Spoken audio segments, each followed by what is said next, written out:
10 of swords ಬಂದಿದೆ. ಯಾಕೋ ತುಂಬಾ ನೋವುಗಳಾಗಿರುವಂತಹದ್ದು ರೆಪ್ರೆಸೆಂಟ್ ಆಗಿದೆ. ಕೆಲವೊಬ್ಬರಿಗೆ ಬ್ಯಾಕ್ ಸ್ಟ್ಯಾಬಿಂಗ್ ಆಗಿರುವಂತಹದ್ದು ರೆಪ್ರೆಸೆಂಟ್ ಆಗಿದೆ. ಯಾಕೋ ಕೆಲವೊಬ್ಬರಿಗೆ ಕೆಲವೊಂದು ವಂಚನೆಗಳಾಗಿರುವಂತಹದ್ದು ರೆಪ್ರೆಸೆಂಟ್ ಆಗ್ತಾ ಇದೆ. ಆದ್ರಿಂದ ನೀವು ತುಂಬಾ ಬೇಜಾರಲ್ಲಿರುವಂತಹದ್ದು ರೆಪ್ರೆಸೆಂಟ್ ಆಗ್ತಾ ಇದೆ. ಫಸ್ಟಿನಲ್ಲಿ ಬಂದಿರುವಂತಹ ಕಾರ್ಡ್ಸ್ ಗಳು ಯಾವ್ದಪ್ಪ ಅಂದ್ರೆ 3 ಆಫ್ ಸೋರ್ಟ್ಸ್ ಬಂದಿದೆ. Next card knight of pentacles ಬಂದಿದೆ. 6 ಆಫ್ ಕಪ್ಸ್ ಬಂದಿದೆ. 3 ಆಫ್ ಸೋರ್ಟ್ಸ್ ನಿಮ್ಮ ಬಾಟಮ್ ಆಫ್ ದ ಡಕ್ನಲ್ಲಿ 10 ಆಫ್ ಸೋರ್ಟ್ಸ್ ಬಂದಿತ್ತು. ನೋವುಗಳಾಗಿದೆ, ಬ್ಯಾಕ್ ಸ್ಟ್ಯಾಬಿಂಗ್ ಅಂದ್ರೆ ಏನೋ ಕೆಲವು ವಂಚನೆಗಳು ನಿಮ್ಮ ಲವ್ ಲೈಫ್ ನ ವಿಚಾರವಾಗಿ ಆಗಿರುವಂತಹದ್ದು ಬಾಟಮ್ ಆಫ್ ದ ಡಕ್ನಲ್ಲಿ ಹೇಳಿದ್ದೆ. ರೀಸೆಂಟ್ ಪಾಸ್ಟ್ ನಲ್ಲಿ ನಿಮ್ಗೆ ಅಷ್ಟು ನೋವುಗಳಾಗಿರುವಂತಹದ್ದು, ಬೇಜಾರುಗಳಾಗಿರುವಂತಹದ್ದು, ನೀವು ಕೆಲವೊಂದು ರೀತಿಯ ಕೆಲವೊಬ್ರು ಅಳ್ತಾ ಇರುವಂತಹದ್ದು ಕೂಡ ಇಲ್ಲಿ ರೆಪ್ರೆಸೆಂಟ್ ಆಗ್ತಾ ಇದೆ. ತುಂಬಾ ನೋವನ್ನ ಪಟ್ಟಿರುವಂತಹದ್ದು ನಿಮ್ಮ ಲವ್ ಲೈಫ್ ನ ವಿಚಾರವಾಗಿ ರೆಪ್ರೆಸೆಂಟ್ ಆಗ್ತಾ ಇದೆ. ನೆಕ್ಸ್ಟ್ ನಿಮ್ಗೆ ಸೆಕೆಂಡ್ ಕಾರ್ಡ್ ಬಂದಿರುವಂತಹದ್ದೇನು ನೈಟ್ ಆಫ್ ಪೆಂಟಿಕಲ್ಸ್ ಬಂದಿದೆ. ನೈಟ್ ಆಫ್ ಪೆಂಟಿಕಲ್ ಏನನ್ನ ರೆಪ್ರೆಸೆಂಟ್ ಮಾಡುತ್ತೆ? ನಿಮ್ಮ ಲವ್ ಲೈಫ್ ಅನ್ನ ಉಳಿಸ್ಕೊಳ್ಳೋದಕ್ಕೆ ಬಹಳಷ್ಟು ಪ್ರಯತ್ನವನ್ನ ಮಾಡಿದ್ರಿ. ಡೇ ಟು ಡೇ ದಿನ ಅದನ್ನ ಉಳಿಸ್ಕೊಬೇಕು, ಅದನ್ನ ಕಾಪಾಡ್ಕೋಬೇಕು, ಅದನ್ನ ನಾನು ಕಳ್ಕೋಬಾರ್ದು ಅನ್ನೋದು ನಿಮ್ಮ ರೀಸೆಂಟ್ ಪಾಸ್ಟ್ ನಲ್ಲಿ ನೀವು ತುಂಬಾ ಪ್ರಯತ್ನಗಳನ್ನ ಮಾಡಿದಿರಾ. ಆದ್ರೆ ಈ ನೈಟ್ ಆಫ್ ಪ್ಯಾಂಟಿಕಲ್ಸ್ ಏನಿದೆಯಲ್ಲ, ಇದರ ಕ್ಲಾರಿಫಿಕೇಶನ್ ಕಾರ್ಡ್ ಬಂದಿರುವಂತಹದ್ದು 4 ಆಫ್ ಕಪ್ಸ್ ಬಂದಿದೆ. ನಿಮ್ಮ ಪ್ರೀತಿ ಕೆಲವೊಬ್ಬರಿಗೆ ರಿಜೆಕ್ಷನ್ ಆಗಿರುವಂತಹ ಸಾಧ್ಯತೆಗಳಿರುವಂತಹದ್ದು ರೆಪ್ರೆಸೆಂಟ್ ಆಗ್ತಾ ಇದೆ. ಯಾಕೋ ಕೆಲವೊಂದು ಪ್ರೀತಿಯಲ್ಲಿ ರಿಜೆಕ್ಷನ್ಸ್ ಅನ್ನ ಕಾಣಿಸ್ತಾ ಇದೆ. ಆ ರಿಜೆಕ್ಷನ್ ನಿಮ್ಗೆ ಈ ನೋವುಗಳಿಗೆ, ಅಳುವಿಗೆ, ಸಂಕಟಗಳಿಗೆ ಕಾರಣನೇ ನಿಮ್ಮ ಪಾಸ್ಟಿನಲ್ಲಿ ರಿಜೆಕ್ಷನ್, ನಿಮ್ಮ ಲವ್ನಲ್ಲಿ ರಿಜೆಕ್ಷನ್ ಆಗಿರುವಂತಹದ್ದು ರೆಪ್ರೆಸೆಂಟ್ ಆಗ್ತಾ ಇದೆ. ಮೇ ಬಿ ಇದು ತುಂಬಾ ಹಳೆಯ ಪ್ರೀತಿ ಇರಬಹುದು. ಸುಮಾರು ವರ್ಷಗಳಿಂದ ನೀವು ಪ್ರೀತಿಯನ್ನ ಮಾಡಿರುವಂತಹದ್ದು, ಅಥವಾ ಕೆಲವೊಬ್ಬರಿಗೆ ಚೈಲ್ಡ್ಹುಡ್ ಲವ್ ಅಂದ್ರೆ ತುಂಬಾ ಚಿಕ್ಕ ವಯಸ್ಸಿನಿಂದಲೂ ನೀವು ಅವ್ರನ್ನ ನೋಡ್ತಾ ಬಂದಿದ್ದೀರಾ. ಅಂತಹ ಕೆಲವೊಂದು ಪ್ರೀತಿಗಳು ಕೂಡ ರೆಪ್ರೆಸೆಂಟ್ ಆಗ್ತಾ ಇದೆ. ಮತ್ತೆ ಕೆಲವೊಬ್ಬರಿಗೆ ಈ ರಿಜೆಕ್ಷನ್ ಏನಿದೆಯಲ್ಲ, ಆ ರಿಜೆಕ್ಷನ್ಸ್ ಅನ್ನೇ ನೀವು ಹಳೆಯದನ್ನ ನೆನಪಿಸ್ಕೊಂಡು ನೀವು ಕೆಲವೊಂದು ರೀತಿಯ ನೋವುಗಳನ್ನ ಪಟ್ಟಿರುವಂತಹದ್ದು ರೆಪ್ರೆಸೆಂಟ್ ಆಗ್ತಾ ಇದೆ. ಡೇ ಟು ಡೇ ಅಲ್ಲಿ ಉಳಿಸ್ಕೊಳ್ಳೋ ಪ್ರಯತ್ನವನ್ನ ನೀವು ಮಾಡಿದ್ರಿ, ಆದ್ರೂ ಕೂಡ ನಿಮ್ಮ ಲವ್ ಲೈಫಿನಲ್ಲಿ ಯಾಕೋ ರಿಜೆಕ್ಷನ್ ಆಗಿರುವಂತಹದ್ದು ರೆಪ್ರೆಸೆಂಟ್ ಆಗ್ತಾ ಇದೆ. ಕೆಲವೊಂದು ರೀತಿಯ ಹಳೆಯ ವಿಚಾರಗಳನ್ನ ಮತ್ತೆ ಮತ್ತೆ ಮತ್ತೆ ಮತ್ತೆ ನೆನಪಿಸ್ಕೊಂಡು ಬೇಜಾರನ್ನ ಪಡ್ತಾ ಇರುವಂತಹದ್ದು ನಿಯರ್ ಪಾಸ್ಟ್ ನಲ್ಲಿ ರೆಪ್ರೆಸೆಂಟ್ ಆಗ್ತಾ ಇದೆ. ಅಟ್ ಪ್ರೆಸೆಂಟ್ ನಲ್ಲಿ ನಿಮ್ಗೆ ಬಂದಿರುವಂತಹದ್ದು devil card, high priestess card and love card ಬಂದಿದೆ.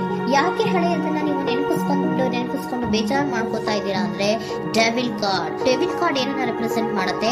ಅಡಿಕ್ಷನ್ ಅನ್ನ ರೆಪ್ರೆಸೆಂಟ್ ಮಾಡುತ್ತೆ. ಅಂದ್ರೆ ತುಂಬಾ ಹಚ್ಕೊಂಡ್ಬಿಟ್ಟಿರೋದು, ಅವ್ರನ್ನ ಬಿಟ್ಟಿರೋಕ್ ಆಗೋದೇ ಇಲ್ಲ ನನಗೆ ಅನ್ನುವಂತ ರೀತಿಯಲ್ಲಿ ಅಷ್ಟು ನೀವು ಅವ್ರನ್ನ ಪ್ರೀತಿಸ್ತಾ ಇರುವಂತಹದ್ದು, ಅಷ್ಟು ಅಡಿಕ್ಷನ್ ಆಗಿರುವಂತಹದ್ದು ಇಲ್ಲಿ ರೆಪ್ರೆಸೆಂಟ್ ಆಗ್ತಾ ಇದೆ. The high priestess card represent ಆಗ್ತದೆ. ಏನು ನಿಮ್ಮ ಮನಸ್ಸು ಹೇಳ್ತಾ ಇರುವಂತಹದ್ದು, ನಿಮ್ಗೆ ಏನಂತ ಹೇಳ್ತಾ ಇದೆ? ಇಲ್ಲ, ನಾನು ಪ್ರೀತಿಸ್ತಾ ಇದ್ದೀನಿ, ಅವರು ಪ್ರೀತಿಸ್ತಾ ಇದ್ದಾರೆ ಅನ್ನುವಂಥದ್ದು ನಿಮ್ಮ ಮನಸ್ಸು ಪದೇ ಪದೇ ಹೇಳುವಂತದ್ದು. ಮತ್ತೆ ನಿಮ್ಮ ಮನಸ್ಸು ಅಥವಾ ಅಂತರಾತ್ಮ ಏನ್ ಹೇಳುತ್ತಲ್ಲ, ಆ ಅಂತರಾತ್ಮದ ಬಗ್ಗೆ ನೀವು ಹೆಚ್ಚು ಗಮನವನ್ನ ಕೊಡುವಂತಹದ್ದು ರೆಪ್ರೆಸೆಂಟ್ ಆಗ್ತಾ ಇದೆ. ಅದಲ್ದಿರ ನಿಮ್ಮ ಲವ್ ಲೈಫ್ ನ ವಿಚಾರವಾಗಿ ನೀವು ತಿಳ್ಕೊಳ್ಳುವಂತಹ ವಿಷಯಗಳು ಇದೆ. ಸ್ವಲ್ಪ ತಿಳ್ಕೊಳ್ಳಿ. ನಿಮ್ಮ ಅಂತರಾತ್ಮ ಏನ್ ಗೈಡೆನ್ಸ್ ಕೊಡ್ತಾ ಇದೆಯೋ ಅದ್ರ ಬಗ್ಗೆ ಹೆಚ್ಚು ಗಮನವನ್ನ ಕೊಡಬೇಕಾಗಿರುವಂತಹದ್ದು ಅಟ್ ಪ್ರೆಸೆಂಟಿನಲ್ಲಿ ರೆಪ್ರೆಸೆಂಟ್ ಆಗ್ತಾ ಇದೆ. ಯಾಕೆ ಅಂದ್ರೆ ನೀವು ಇಲ್ಲಿ ಅಡಿಕ್ಷನ್ಸ್ ಅಲ್ಲಿ ಇದ್ದೀರಾ. ಈ ಅಡಿಕ್ಷನ್ ಅಲ್ಲಿ ಇದ್ದಾಗ ನಿಮ್ಗೆ ಬಿಟ್ಟಿರಕ್ ಆಗೋದೇ ಇಲ್ಲ ಅಂದಾಗ ಏನಾಗುತ್ತೆ? ಮತ್ತೆ ನೋವುಗಳು ಶುರುವಾಗೋ ಸಾಧ್ಯತೆಗಳಿದೆ. ಸೊ ಅದಕ್ಕೆ ನೀವೇನ್ ಮಾಡ್ಬೇಕು? ಹೈ ಪ್ರಿಸ್ಟೆಸ್ ಏನ್ ಹೇಳ್ತಾ ಇದ್ದಾರೆ? ಅಂತರಾತ್ಮದ ಮಾತನ್ನ ಕೇಳು, ನಾನು ಏನೋ ನಿಮ್ಗೆ ಹೇಳ್ತಾ ಇದ್ದೀನಿ, ಸ್ವಲ್ಪ ಕಿವಿಗೊಟ್ಟು ಕೇಳು ಅಂತ ಹೇಳ್ತಾ ಇರುವಂತದ್ದು. ಅಟ್ ಪ್ರೆಸೆಂಟಿನಲ್ಲಿ ನೀವು ಮಾಡ್ತಾ ಇರುವಂತದ್ದು ಕೆಲವೊಂದು ಅಂತರಾತ್ಮದ ಮಾತುಗಳನ್ನ ಕೇಳುವಂತಹ ಪ್ರಯತ್ನವನ್ನ ನೀವು ಮಾಡ್ತಾ ಇರುವಂತಹದ್ದು ರೆಪ್ರೆಸೆಂಟ್ ಆಗ್ತಾ ಇದೆ. ನಿಮ್ಮ ಲವ್ ಲೈಫಿನ ವಿಚಾರವಾಗಿ ಮತ್ತಷ್ಟು ವಿಷಯಗಳನ್ನ ತಿಳ್ಕೊಳ್ಳುವಂತಹದ್ದು ಇದೆ, ಕೆಲವೊಂದು ರಹಸ್ಯಗಳಿದೆ ಅನ್ನುವಂಥದ್ದು ರೆಪ್ರೆಸೆಂಟ್ ಮಾಡ್ತಾ ಇದೆ.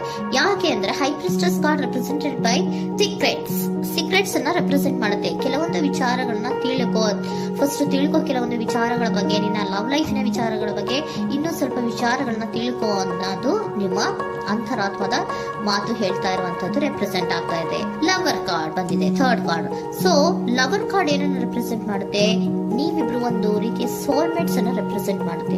ಒಂದು ರೀತಿಯ ಬಾಂಡೇಜ್. ಯಾಕೆ ಈ ಅಡಿಕ್ಷನ್ ಬರುತ್ತೆ? ಒಂದು ರೀತಿಯ ಬಾಂಡೇಜ್ ಇರುವಂತಹದ್ದು, ತುಂಬಾ ಸಾಮರಸ್ಯ, ನಾವಿಬ್ರು ಬಿಟ್ಟಿರಕ್ ಆಗೋದಿಲ್ವೇನೋ, ನಾವಿಬ್ರು ಲವ್ವರ್ಸ್ ಅನ್ನೋ ತರ ನೀವು ಅಟ್ ಪ್ರೆಸೆಂಟಿನಲ್ಲಿ ಆಲೋಚನೆಗಳನ್ನ ಮಾಡ್ತಾ ಇರುವಂತದ್ದು ರೆಪ್ರೆಸೆಂಟ್ ಆಗ್ತಾ ಇದೆ. ನೆಕ್ಸ್ಟ್ ನೀವು ಇಮಿಡಿಯೇಟ್ ಫ್ಯೂಚರ್ ನಲ್ಲಿ ಮಾಡುವಂತಹದ್ದೇನು? ನೀವು ಇಮಿಡಿಯೇಟ್ ಫ್ಯೂಚರ್ ನಲ್ಲಿ ನೀವು ಮಾಡುವಂತಹದ್ದು ಬಹಳ ಧೈರ್ಯದಿಂದ ಕೆಲವೊಂದು ನಿರ್ಣಯಗಳನ್ನ ನಿಮ್ಮ ಲವ್ ಲೈಫಿನ ವಿಚಾರವಾಗಿ ಮಾಡುವಂತಹದ್ದು ರೆಪ್ರೆಸೆಂಟ್ ಆಗ್ತಾ ಇದೆ. ಆಲೋಚನೆಯನ್ನು ಮಾಡ್ತಾ ಇದ್ರ, ನಾನು ಧೈರ್ಯವಾಗಿ ಏನೋ ಕೆಲವೊಂದು ಆಲೋಚನೆಗಳನ್ನ ಮಾಡಬೇಕು, ಮುಂದೆ ಬರಬೇಕು ಅನ್ನುವಂತಹ ಇಂಡಿಪೆಂಡೆಂಟ್ ಆಗಿ ಕೆಲವು ನಿರ್ಧಾರಗಳನ್ನ ಮಾಡಬೇಕು ಅನ್ನೋದನ್ನ ರೆಪ್ರೆಸೆಂಟ್ ಮಾಡ್ತಾ ಇದೆ.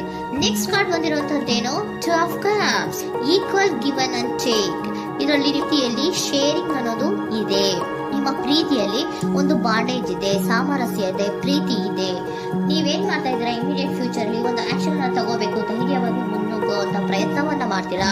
ನೆಕ್ಸ್ಟ್ ಕಾರ್ಡ್ ಬಂದಿರುವಂತದ್ದು ಯಾವುದು, ಹ್ಯಾಂಗರ್ ಮ್ಯಾನ್ ಬಂದಿದೆ. ಏನೋ ಮಾಡ್ಬೇಕು ಅಂತ ಹೋಗ್ತೀರಾ, ಈಕ್ವಲ್ ಶೇರಿಂಗ್ ಅನ್ನ ಮಾಡ್ಕೋಬೇಕು, ನಮ್ಮ ಪ್ರೀತಿಯಲ್ಲಿ ಈಕ್ವಲ್ ಶೇರಿಂಗ್ ಅನ್ನ ಮಾಡ್ಕೋಬೇಕು ಅಂತ ಹೋಗ್ತೀರಾ.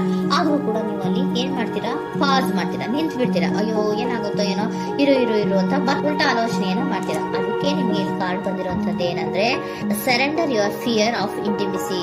ಓಪನ್ ಅಪ್ ಆಗೋದಕ್ಕೆ, ನೀವು ಆತ್ಮೀಯವಾಗಿ ಆಗೋದಕ್ಕೆ ನಿಮಗೆ ಭಯ ಇರುವಂತಹದ್ದೇ ಇಲ್ಲಿ ಪಾಸ್ಗೆ ಕಾರಣ. ಕೆಲವೊಂದು ರೀತಿಯ ವಿಚಾರಗಳಲ್ಲಿ ನೀವು ಭಯ ಪಡ್ತಾ ಇರುವಂತದ್ದೇ ನಿಮ್ಮ ಲವ್ ಲೈಫ್ ನಲ್ಲಿ ನಾನ್ ಆಕ್ಷನ್ ಅನ್ನ ರೆಪ್ರೆಸೆಂಟ್ ಮಾಡೋದು. ನಿಮ್ಗೆ ಏಂಜಲ್ ಗೈಡೆನ್ಸ್ ಏನ್ ಕೊಡ್ತಾರೆ ಅನ್ನೋದನ್ನ ನೋಡೋಣ. ಇಫ್ ಯು ಬಿಲೀವ್, ನಿಮ್ಗೆ ನಂಬಿಕೆ ಇದೆಯಾ, ನಿಮ್ಮ ಪ್ರೀತಿ ಮೇಲೆ ನಿಮ್ಗೆ ನಂಬಿಕೆ ಇದೆಯಾ, ಟೇಕ್ ಎ ಆಕ್ಷನ್ ಅನ್ನ ತಗೊಳ್ಳಿ. ಯಾಕೆ ಮುಂದೆ ಹೋಗ್ತೀರಾ, ಹಿಂದೆ ಬರ್ತೀರಾ, ಏನೋ ಮಾಡ್ಬೇಕಂತ ಬಹಳಷ್ಟು ರೆಡಿಯಾಗಿ ಈ ತರ ಮಾತಾಡ್ಬೇಕು ಆ ತರ ಮಾತಾಡ್ಬೇಕು ಅಂತ ಹೋಗ್ತೀರಾ. ಆದ್ರೆ ಭಯ ಪಡ್ಕೊಂಡು ಮತ್ತೆ ವಾಪಸ್ ಹಿಂದಕ್ಕೆ ಬಂದ್ಬಿಡ್ತೀರಾ. ಏನು ಮಾಡಲ್ಲ, ನೀವು ಸುಮ್ನೆ ಪ್ರಾಕ್ಟೀಸ್ ಮಾಡ್ತೀರಾ ಅಷ್ಟೇ. ಆದ್ರೆ ನಿಮ್ಗೆ ಹೇಳ್ತಾ ಇರುವಂತದ್ದೇನು ಕಾರ್ಡು, ಇಫ್ ಯು ಬಿಲೀವ್, ನಿಮ್ಗೆ ನಿಮ್ಮ ಪ್ರೀತಿಯ ಮೇಲೆ ನಂಬಿಕೆ ಇದೆಯಾ, ಏನ್ ಮಾಡಿ, ಟೇಕ್ ಎ ಆಕ್ಷನ್ ಅನ್ನ ತಗೊಳ್ಳಿ. ಓಕೆನಾ. ಸೊ ಕಾಂಪ್ರಮೈಸ್ ಆಗುವಂತ ಸಾಧ್ಯತೆಗಳಿದೆ ಅನ್ನುವಂಥದ್ದು ರೆಪ್ರೆಸೆಂಟ್ ಆಗ್ತಾ ಇದೆ.